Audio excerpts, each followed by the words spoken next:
కర్రెగుట్టల్లో కొనసాగుతున్న కూంబింగ్. ఇక ప్రతికూల వాతావరణంలో వెనుదిరుగుతున్న బలగాలు, వడదెబ్బతో జవాన్లకు అస్వస్థత. ఒకరి పరిస్థితి ఆందోళనకరం. వరంగల్ ఆసుపత్రికి తరలించినట. ఈ కర్రెగుట్టల కథ నడుస్తూ ఉంది.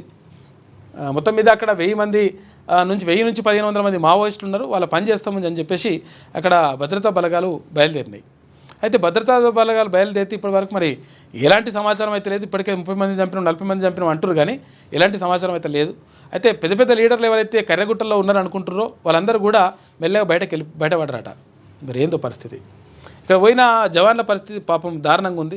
మొన్న ఇదివరకు ఒకసారి ఫస్ట్ పోగానే 40 మందికి అస్వస్థత అయితే హెలికాప్టర్ తీసుకుపోయి ఆసుపత్రి తీసుకుపోయారు. నిన్న ఒక జవాన్కు ఆగమాగం ఉందట పరిస్థితి. చాలా డేంజర్ ఉందట పరిస్థితి. 12 రోజులుగా కర్రెగుట్టల్లో భద్రతా బలగాల కూంబింగ్ కొనసాగుతున్నది. మావోయిస్టులను మట్టుబెట్టాలనే లక్ష్యంతో కేంద్ర ప్రభుత్వం భద్రతా బలగాలను గుట్టలు ఎక్కిస్తూనే ఉన్నది. అసలే ఎండాకాలం, పైగా అంతా నల్లరాయితో కూడిన గుట్టలు కావడంతో ప్రతికూల వాతావరణంలో తమ ప్రాణాలను అరచేతిలో పెట్టుకుని భద్రతా బలగాలు కూంబింగ్ కొనసాగిస్తున్నాయని సమాచారం అంట. ఇది పరిస్థితి.